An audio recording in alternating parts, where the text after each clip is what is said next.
Good evening, and welcome to Neutral News, the only program that observes the state of the nation and responds with a quiet, prolonged sigh. Tonight, we turn our attention away from the trivialities of politics and global economics to focus on a far more immediate and visceral theatre of conflict, the British Road Network. A place where the thin veneer of civilization is stripped away by the potent combination of a steering wheel, a destination, and the profound certainty that everyone else is an idiot.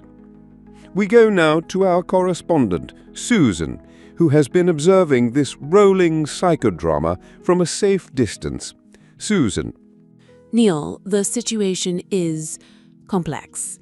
Our research has identified no fewer than 50 distinct categories of behavior that contribute to what experts are calling systemic commuter despair. The data suggests that the average British driver experiences a full cycle of grief, denial, anger, bargaining, depression, and acceptance at least twice between leaving their driveway and arriving at the supermarket. Let's start with the fundamental building block of road-based anxiety, Susan. Speed, or more accurately, the bewilderingly personal interpretation of it. We have drivers who treat a 30-mile-per-hour zone as a gentle suggestion, and others who treat the national speed limit as a life goal they may one day aspire to. How does this dichotomy function in the wild? It functions as a perfect storm of mutual resentment, Neil. The fast driver, often in a vehicle that looks like it was designed by a committee of angry wasps, sees the slow driver as a personal affront, an ambulatory chicane. Conversely, the slow driver, often peering over the steering wheel as if searching for land, views the fast driver as a sign of societal decay. This dynamic reaches its zenith on the motorway. Ah, the motorway, that great three-laned social experiment. Talk us through the middle lane dweller. The middle lane dweller, Neil, is a fascinating specimen. They occupy the central reservation not for overtaking, but as a philosophical position. It is their home. They have achieved a state of automotive zen, traveling at a steady 62 miles per hour, utterly oblivious to the condal line of frustration forming behind them and the flurry of vehicles undertaking them on the inside. To them, the left-hand lane is lava, and the right-hand lane is reserved for people with something to prove. They are, in essence, the Switzerland of the M62. A terrifyingly neutral stance. This brings us to another motorway phenomenon, the synchronized lorry ballet. When one lorry, traveling at 56 miles per hour, decides to overtake another lorry traveling at 55.9 miles per hour. This maneuver can last for up to 3 business days, creating a tailback visible from space. What's the thinking there? The prevailing theory, Neil, is that it's not about speed, but about honor. It's a kinetic dominance display. One haulier is subtly communicating to the other, my cargo of digestive biscuits is marginally more urgent than your cargo of slightly different digestive biscuits. The resulting 10-mile queue of stationary cars is simply collateral damage in this silent, slow-motion duel of titans. It's the War of the Roses, but with more diesel fumes. Let's move on to communication, or the complete absence thereof. The indicator, a simple device, yet seemingly an optional extra for many. Indeed, Neil, our analysis believes there are 2 main schools of thought among non-signalers. The first is the Clairvoyant School, whose adherents believe other road users should be able to psychically intuit their intention to suddenly swerve across 3 lanes of traffic. The second is the conservationist school, who are simply saving their indicator fluid for a special occasion. We also have the subset of those who leave the indicator on for 9 miles, creating a rolling bubble of profound confusion whenever they go. And what of the thank you wave?